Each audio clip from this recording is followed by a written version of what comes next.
Chapter 3. For behold, the Lord of hosts, doth take away from Jerusalem and from Judah the stay and the staff, the whole stay of bread, and the whole stay of water, the mighty man and the man of war, the judge, and the prophet, and the prudent, and the ancient, the captain of 50, and the honorable man, and the counselor, and the cunning artificer, and the eloquent orator. And I will give children to be their princes, and babes shall rule over them. And the people shall be oppressed, every one by another, and every one by his neighbor. The child shall behave himself proudly against the ancient, and the base against the honorable.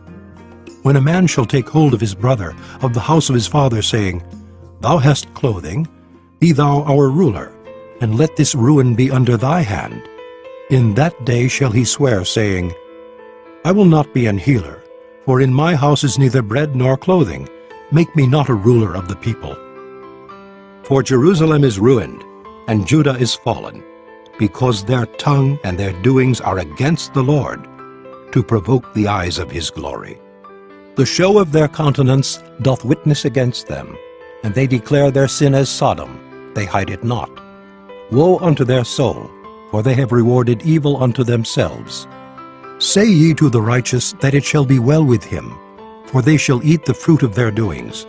Woe unto the wicked, it shall be ill with him, for the reward of his hands shall be given him.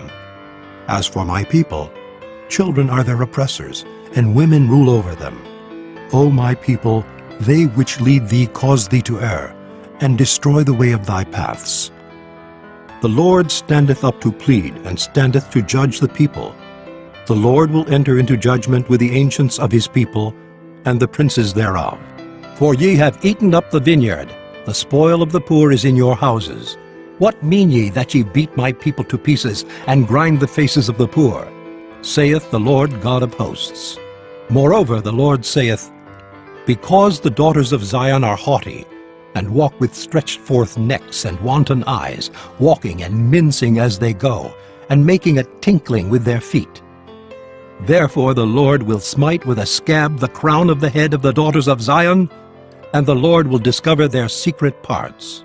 In that day the Lord will take away the bravery of their tinkling ornaments about their feet, and their calls, and their round tires like the moon.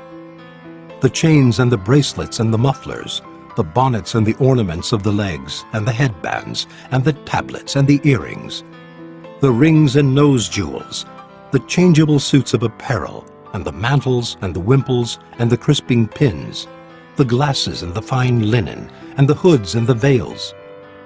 And it shall come to pass that instead of sweet smell there shall be stink, and instead of a girdle a rent, and instead of well-set hair baldness, and instead of a stomacher a girding of sackcloth, and burning instead of beauty.